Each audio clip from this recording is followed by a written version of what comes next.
Hey, thanks so much for joining me today. In this video, I'm going to be talking about the cost of waiting to make investments.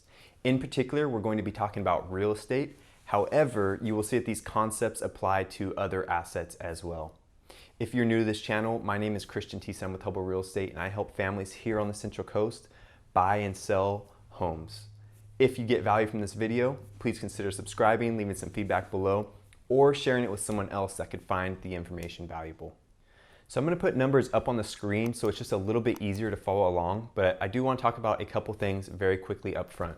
First is the interest and the appreciation rate that I'm going to be using. I'm going to use fairly conservative numbers. If you remember from my other videos, we're seeing anywhere from 13 to 20% appreciation in this area over the past year. So we're going to use 8% just to keep it very conservative. Additionally, we're going to use an interest rate of 3.5 for the year from now date. Also, I do want to talk about opportunity cost. This is a very important term to understand. Basically what it means is the unrealized benefit from missing out on an opportunity. So you'll see how this applies when we go over those numbers. All right, so let's look at our target property. We're going to look at a property that's worth $500,000. It's a nice, easy, round number to work with. With 5% down, we're talking $25,000. And at 3% interest rate, that puts our monthly payment at $2,483.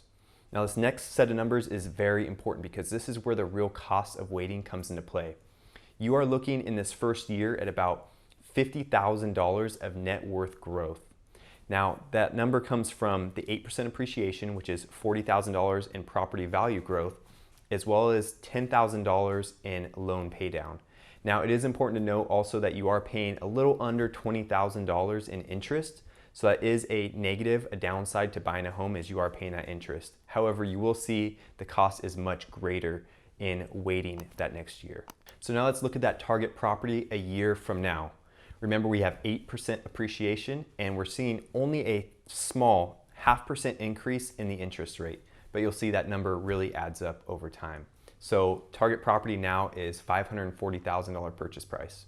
Our 5% down is now costing us $27,000, which is a $2,000 increase. 3.5%, your mortgage is now going to be $2,800 a month.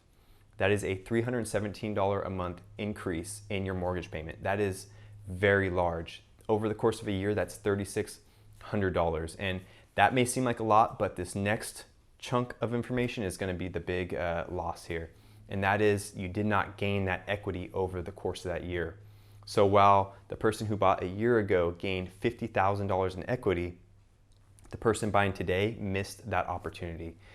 Now, there's another number to consider. You also have been paying rent over that time, presumably. And if you are buying a like property, let's say you bought it or you were paying $2,000 a month in rent, you've paid $24,000 in rent over that time. Now, that is money going into someone else's pocket. Now, to be fair, if we purchased a year ago, we did pay nearly $20,000 in interest, which is essentially the same thing. It's money going into the bank's pocket. But still, that difference is a net loss of $4,000 to the person buying a year from now. When we look at these numbers side by side, we see a stark contrast. Just looking at down payment, the difference in mortgage payment, and the difference between rent paid and interest paid, we're seeing about $10,000 in difference over the course of that year. Factor in the net worth buildup of about $50,000, and we're talking about 60 grand in 1 year. That is very significant. At least it is to me. It's a lot of money. And to me, what that represents is opportunity. It's opportunity for future growth, for myself, for my family, for the things I care about and the things I want to do. I hope this video demonstrated to you the value of time when investing. It's important in real estate, but it's important in all investing. Start early, start often, contribute often, and you will be set up for a much brighter future where you don't have to worry about your finances as much. If you guys found this valuable, please consider subscribing, leave some feedback below. If you know anybody I could help out with real estate, I love to help people here locally. My name, again, is Christian Tiessen with Hubbell Real Estate, and my phone number is 805-459-9834.